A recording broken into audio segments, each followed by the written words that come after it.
Welcome to the Soulful Mystics podcast. I'm Steph. And I'm Julie, and we are intuitive hypnotists, sharing our journey along the way. Hello, and welcome back to the Soulful Mystics podcast. I'm Julie, and today Steph and I are thrilled to bring you the first of many conversations with someone who is incredibly special to both of us. But before we dive in, we have a few exciting announcements. First, I'm so happy to share that Steph will be collaborating with an incredible group of healers for a powerful day of wisdom, intention, and deep healing. Please join her for the Sacred Circle, a day of community healing on March 30th at 10 a.m. Eastern Standard Time, featuring, of course, Soulful Stephanie of Soulful Stephanie Hypnosis, Mary Fowler of the Sacred Cauldron, Tanya Thomas, an intuitive medium, and Deborah Must, a shamanic healer. And I'm excited to be partnering again with my good friend Deb Kluth for another Echoes of Peace, a journey through time and sound. This is an in-person sound bath and past life regression experience. So if you're local, we'd love to have you join us on March 29th. We have 2 times available at 9 a.m. and 11 a.m. And stay tuned for more soul circles and group hypnosis sessions in April. Steph and I have a special offer for our podcast family. If you'd like to go even deeper, we both offer an exclusive discount on private sessions for our listeners. Just use coupon code SMP10 at checkout on both our websites. And please stay connected to us. If you want to stay up to date on all our events and offerings, join our email list. We promise no spam, just important updates. Are you enjoying season 3? If you love the podcast, please leave us a 5-star rating and review on Apple Podcast. It may seem small, but it truly helps us reach more people and grow our amazing community. You can find all the links below in the show notes. Thank you for your support and for sharing our podcast with your friends and family. Now that all the business is out of the way, I hope you're ready for this because Steph and I are beyond excited to welcome the amazing Gina Sear to the podcast today. If you've been with us for a while, you probably already know Gina. She holds a very special place in our hearts.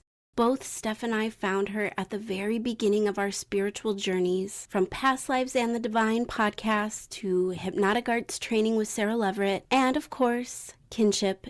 Gina has been a guiding light for us. We deeply respect this badass woman, and we are so honored to have her here with us today. In this episode, we are opening the door to the unseen world of entities with the intention to uplift and empower you. We'll explore what entities are, the role of the higher self and why that connection is so important, and how powerful you are when you become aware of your own energy. This is such a vast topic, and today is just the beginning. We're dipping our toes into the unseen world, and Gina will be joining us for a series of episodes where we'll dive even deeper. Let's get started.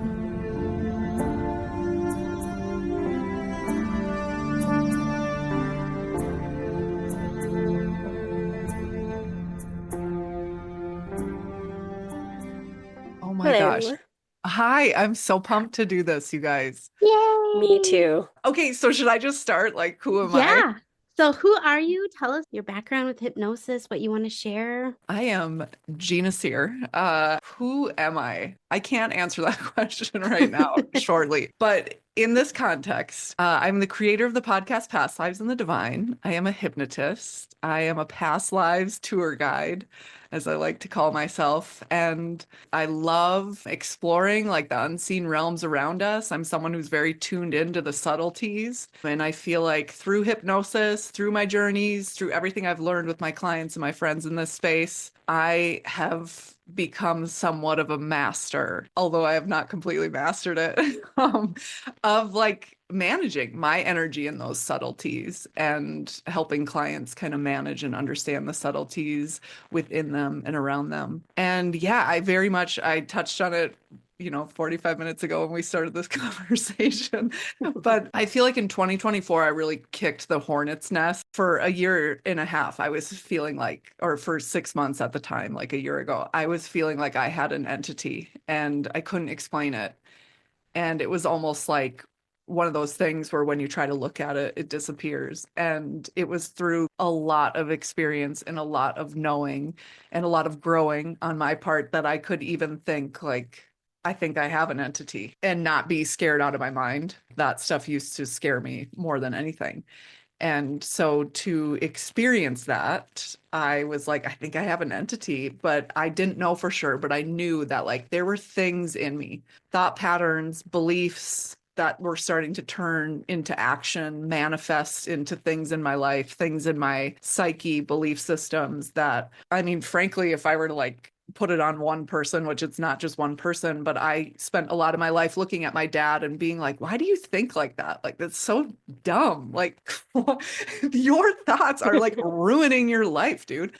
But that was my perception. I don't think that he thinks he's ruining his life. I hope that he's super happy in his life. But for me, it was like, I had seen that my whole life. And so to be a 40-something-year-old person and have these things start to be shown like, oh no, I hold these beliefs as well. And here's how they show up for me. And even though that might not sound like an entity to someone, it is an entity to me. And for other reasons, I thought it was an entity. But I kicked the hornet's nest and I did like, to me, hiking is a very spiritual activity or can be a very spiritual activity, especially when it's a long hike, like days long, or where it like geeks me out with my fear of heights and that sort of thing. And I did 2 soul shaking hikes last year. I did 2 ayahuasca weekends, which for me, that was 8 pours of ayahuasca. I released an entity. I created an intentional, useful relationship with my higher self. I had a fire on my back patio. I had to live with my ex-husband, be back in his guest bedroom for 2 months. That was soul shaking.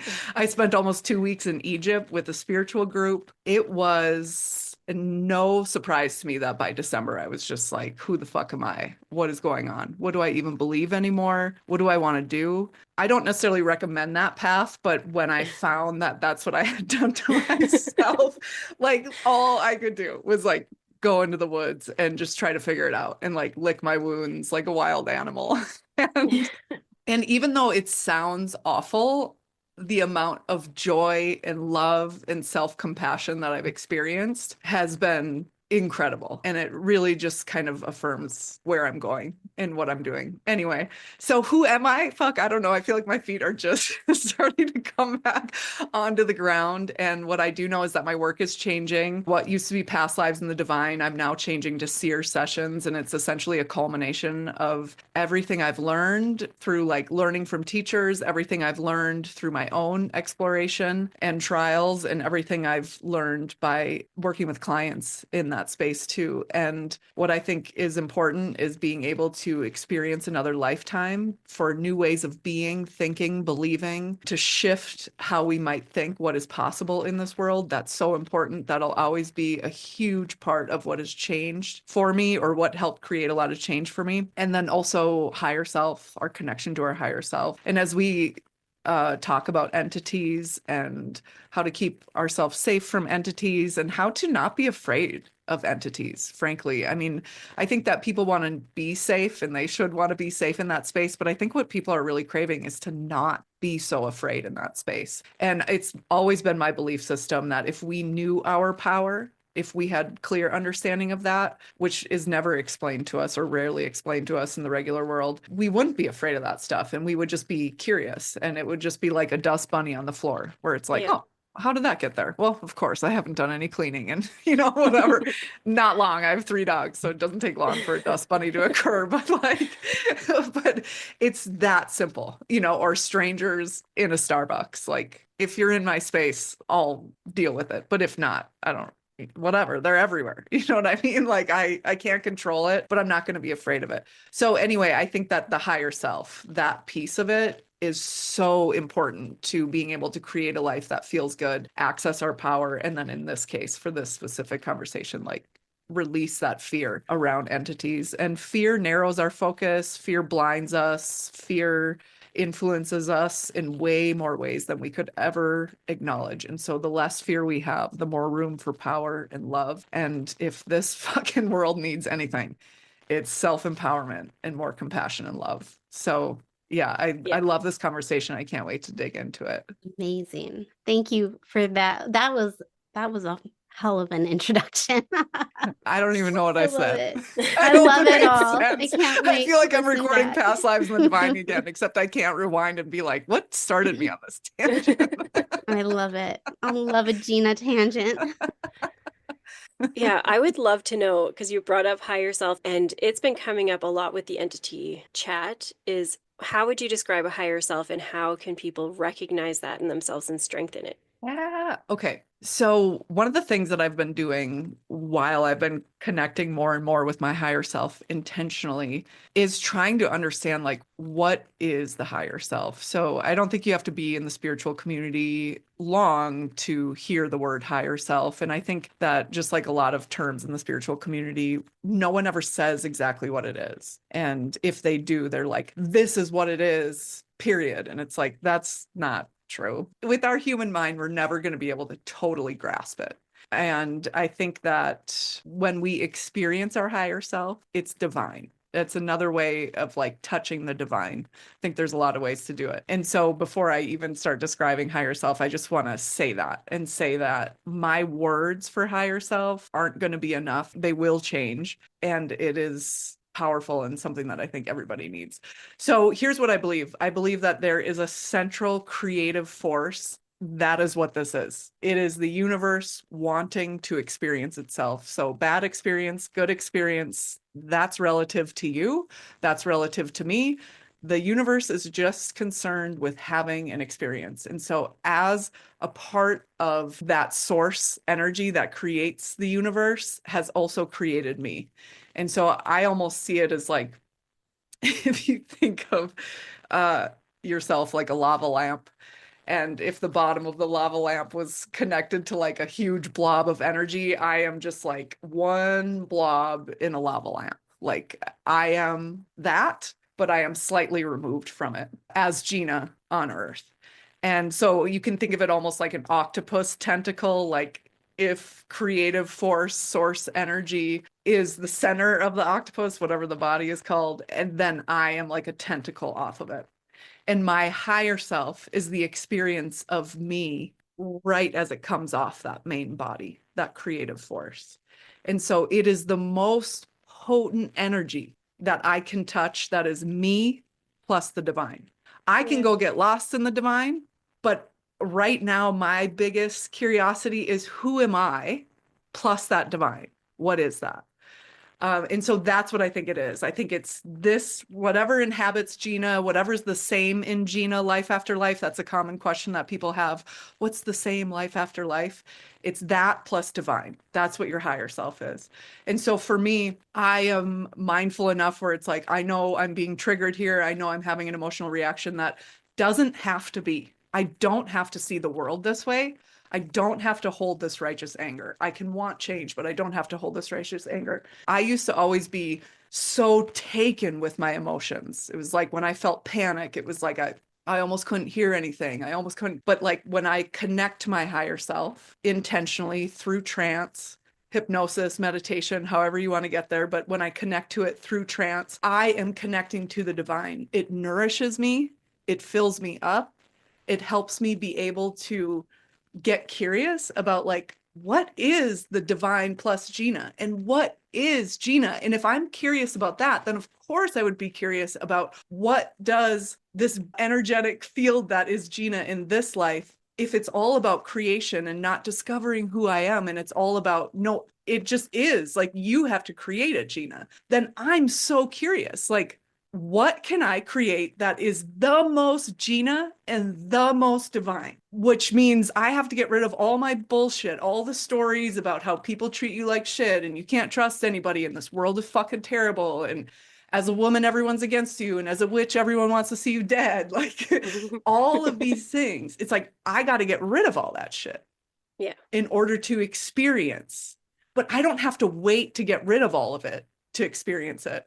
I have to get rid of all of that so I can experience more of that in my daily life. But I can always go into trance and access my highest self. And it's like a cleanse, it's clarity. It's when I say I want X in this life and life starts going in that direction. And I'm like, no, no, no, contract, contract. It's like, I can clearly see, oh, this is actually something I don't want to do anymore, or this is a fear. That's not the life I'm creating anymore. So it's like this higher wisdom. I'm taken out of my emotions, out of the 3D bullshit, the programming, the memories from this life that hold me back. And I'm actually touching that and getting that information. And so when I access my higher self, I'm personally doing it for solace. Sometimes I do it when I'm really sad or scared. Sometimes I do it when it's like, I can't figure this out. Like, I want this thing, but the steps to get there or the life within it, trying to get there is so painful. It'll be like, what do I need to know? What can I do to ease this process? What are the beliefs that are getting in the way and holding me back in this? Beliefs that I'm not even consciously aware of. Like, all of that stuff is accessible to us in trance. And I think the best way to get it for me right now is to go to my higher self. And then if I were to continue to go on a tangent on that, it's so important because with that realization that it is just creative energy, that's what created us. I can see it as divine or not. It is my choice. I can see the divine or not. I choose to see it. I choose to create this life. And I'm so excited to see what does the most Gina and the most divine come together. What do they create? I'm so curious to find out. I'm so curious.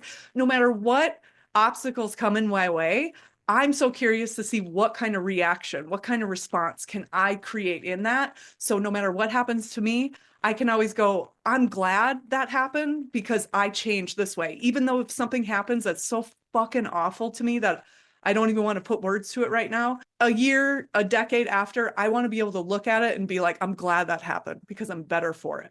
What's so cool is if I can honestly feel that way about myself, then I no longer feel like I want to control people. Because why would I want to control someone when I'm so curious, who are you? And the most you and the most divine, like, I just want to be able to see that unfold.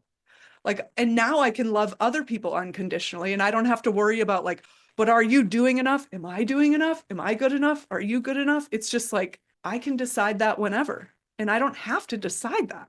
I can just be and watch this unfold and create my life in a way that feels good. And then I can just watch other people do it. And then it's just like fun to watch other people soar, because of course you're going to soar in your own specific way, because if we get out of our way, like that's what it is. But people will often be like, oh, not everyone can do that. And it's like, well, not everybody wants to be famous. Not everybody needs to be rich. And fame, rich, status, all of these things are external things. And when we're turning inside and really getting curious about the insides, the inside of me, the inside of you, none of that shit matters, because we have that shit, money, fame, status, because we think it's going to nourish us. We think we're finally going to feel balanced. We think, and money does make your life easier. Anyone who discounts that has never been broke as fuck. But it is, but it is like we reach a point where basic needs are met, and then it's like up to us to start creating that internally.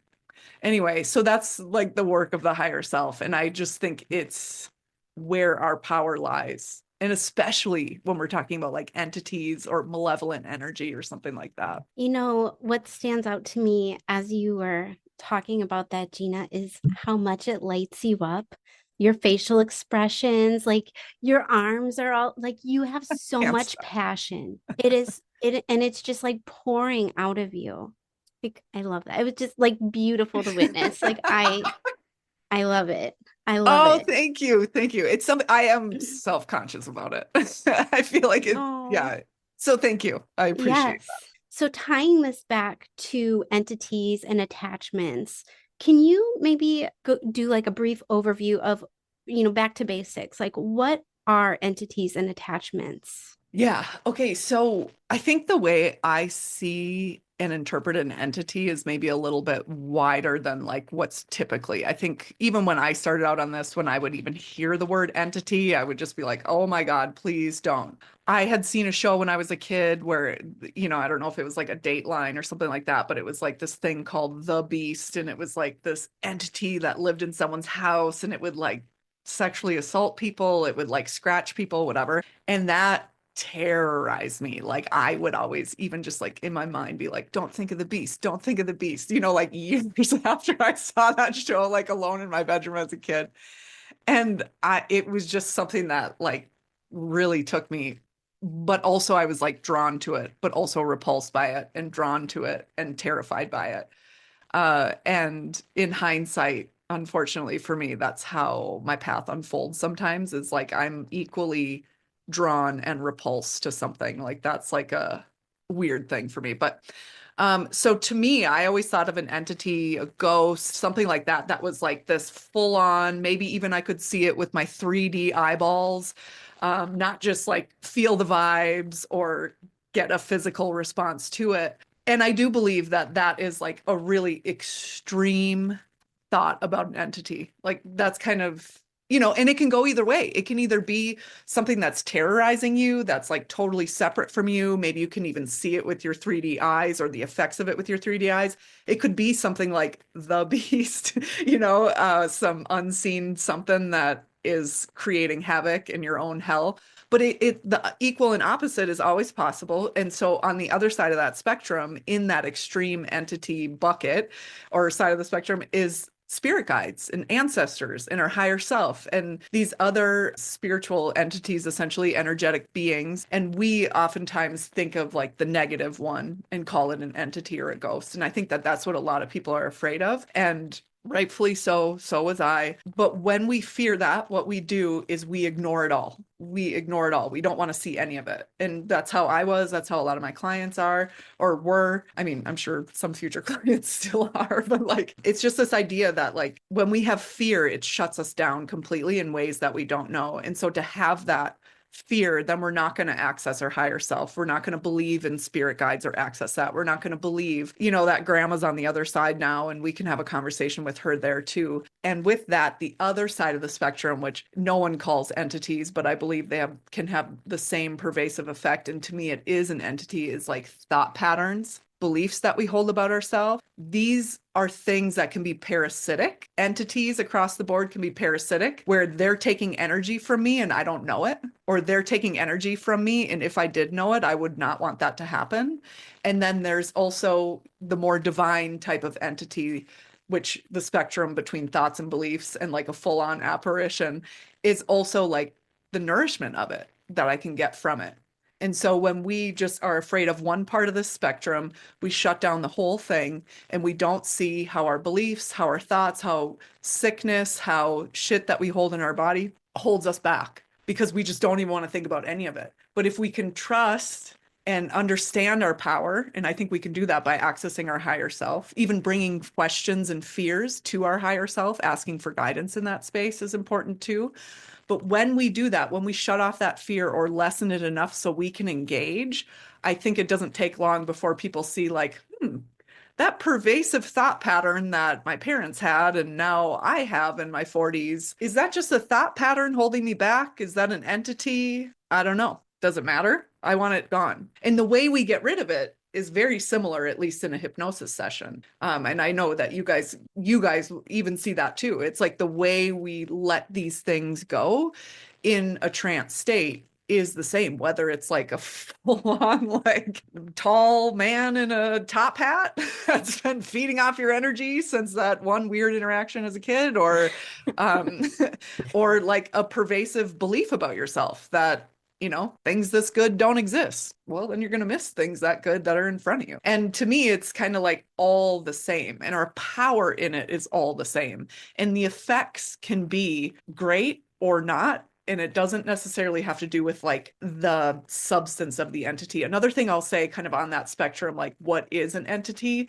What we give our attention to as a human grows. Intentions are powerful. Attention is so powerful. So we can all sit in our lives in America. A lot of us, most of us have our basic needs met, and we can sit and focus on all the good things in our life or all the bad things that need to change. And that is the difference between heaven and hell right there. in this experience. Yeah. And so it's like, what do you want to take on? What do you want to feed with your thoughts? So sure, this shitty thing that creates a lot of righteous anger in me is true. And I'm going to continue to fight it or work against it or give money to an organization that's working against it, whatever. But I am not going to carry that. I'm not going to water those thoughts every day. I'm not going to carry the war on my back. I'm going to do what I can to put people, vote, put money in places, have conversations that hopefully, don't promote war. But like, I'm not going to take that on in my daily life. And I think that a lot of times people think that we either have to be like totally in it or we're ignoring it. And again, when we get rid of fear and step into our power and understand how these unseen realms, unseen beings, entities around us operate, we can actually kind of feel into these subtleties. And so it's not just the ghost in your grandma's attic that I'm talking about. I'm talking about the belief systems that one adult that had a fucked up view of the world implemented in you when you were a kid. And yeah, so I don't know even what your your first question was there, but it's so expansive. And I think that when we focus on the one scary thing, we shut down everything, and it's shutting down a lot of our power. And it's not just in that space. Because also here's the thing, if there's malevolent energy around me, energy never dies. So when I'm working with a client or myself, I want to transmute all the energy to like a higher state, a more elevated state, a higher frequency, a higher state of consciousness. That's what also helps me create heaven on earth. And so it's not about, as far as entity removal, entity getting it off of you, it's about being able to see it. You can't do it if you're afraid, you won't do it. So being able to see it, but then also understanding like how to transmute that energy around you, which I think the hard part is getting over the fear so you can see it. And that's what I want to do too with like the higher self element of my sessions now, not just focusing on past lives, but focusing on that higher self piece too. I love that. I have a question that is kind of a build off of what you had just said. And I don't know if this is just energy, if it is considered entity or attachment like, but I think one of the things a lot of people don't realize is how sensitive they actually are to energy, right? So let's say, for example, you're working in a building with people and you share a workspace with somebody, maybe someone on a first shift and you come in on a second shift and you're in the space that they were working in. And let's say, for example, maybe this person has depression or chronic illness, pain, like these things that they're carrying, and they're in this workspace, right? And maybe you come in and you're sensitive to this energy and you're working in their space. Is that kind of along the same, like, how would you categorize that? And I think standing in your power too is like recognizing it and transmuting it, like you had just mentioned. But I think this is so common. I mean, I used to work at the IRS. And when I worked at the IRS, I know this was many weeks ago. That's heavy.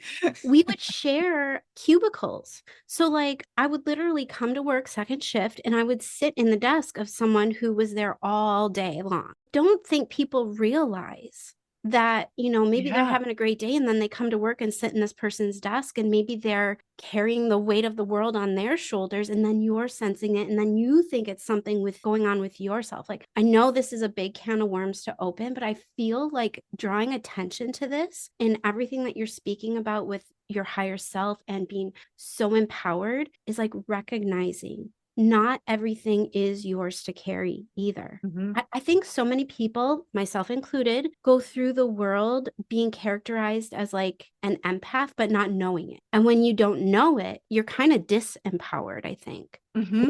Up on these energies. So I'm just curious of like your thoughts on that. Yeah, I think that this is kind of interesting because this question is highlighting like something something else that's going on behind the scenes for me, which is if you listen to Past Lives of the Divine, like all my red planet stuff and the council on the red planet, I've been connecting with more intentionally too, not as much as my higher self, but that's a big part of what I learned with and from them. It's kind of like this idea of energy management, I'll call it, but like thinking about our emotions like sewage. So, I mean, they're not, right? Like you can be in a bad mood and leave and stink up the whole room, but I don't have like puke on my lap. You know what I mean? Like, so it's a blessing.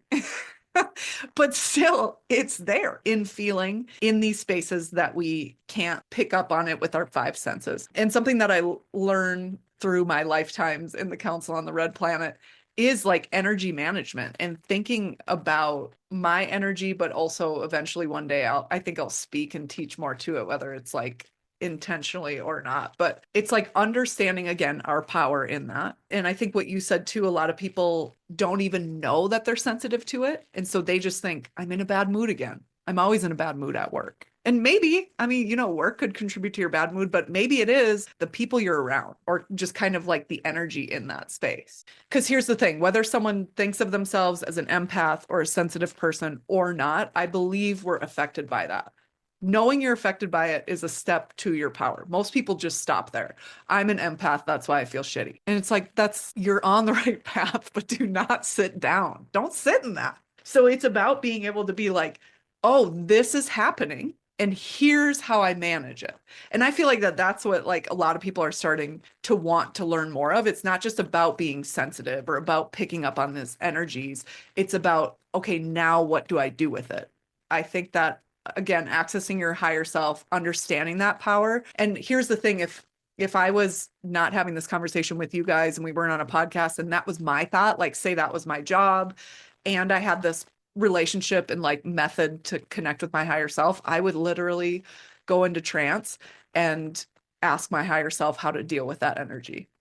And ask my higher self, do I hate this job or do I hate the energy of the job? For example, I mean, it's never that cut and dry. That's another way you can use your higher self is like asking these questions, like making these rhetorical questions that we utter under our breath. Why does it have to be this way? Like fucking go ask. I mean, you might not get a great answer. You might not get the answer you thought you would, but you're going to feel better having some context for this, some understanding of it or how to use it. Yeah. So I would do that. But another thing is, it's like we can understand within ourselves how to reset the energy around us. So for me personally, it's like martial arts. Like I do martial arts training too. So if it's a punch that's happening outside of, I don't know, like 2 or 3 feet of my head, it's not my problem. Like I'm going to pay attention to it, but I'm not wasting energy batting it away or anything like that. But when it's in my fucking field, actually could make problems for me, like real problems. It's in my field, it's in my, whatever in martial arts, it's like a punch coming at your face. Then I make the block or the decision of what I'm going to do. And so in that, feeling that energy for me personally, where I'm at right now, which this is kind of a cute time capsule because this is always growing and changing, but I've been doing, and I told you guys this in kinship, how I've been doing like this chakra, like I pull energy up through the earth and I like clean my chakras and I reset them with these mantras. Well, I was doing that so much that now it's like I can just think about it and it's done. So it is. So I would do that, like activate myself the way I have been. And that's something that I could share. That's something you could go get that information on how to do that for yourself in your own unique way with your higher self. And then what I do is I take that spark of light. If you listen to any of my hypnotic journeys, there's always a spark of light at your center. I one time had someone say, I would love to schedule a session with you, but I don't have a spark. And I was like, dude, if you are a human with eyeballs and interests moving in this world, I hate to fucking burst your bubble, but you've got a spark. And it sounds like you don't want one. It sounds like you don't want to deal with it. It sounds like you don't want to take responsibility for it, but you have one. Like that's 1 + 1 = 2. That I know for sure, I think. But I take that spark and I just like amplify it all around me. And I think of it just like shooting out all around me. And I turn up the brightness and I amplify the frequency. And in my mind, it's like a bug zapper, just like anything in my field that doesn't belong there, anything that's not mine, anything that's not at that high conscious level of peace, joy, love, empowerment, essentially unconditional love, is transmuted to a higher frequency. And then I create a little bubble around me when I clear my space. And then I just like sit in that bubble. And what I'll tell you is, if you're not someone who does that, you might think, oh, it's just your imagination. I need something else. And I'm telling you, it is that subtle. And it works like that. We want it to be a burning bush, and it's not. It's a tickle in your gut. It's a light ringing in your ear. It's these subtle energies that make up our whole life. And if you are sensitive to it, it's not just about labeling yourself as a highly sensitive person or an empath or an intuitive. It's about then learning to work with that, because those are the powerful people. For so long, I felt like this fucking blows being an empath. I just feel everybody's garbage emotions.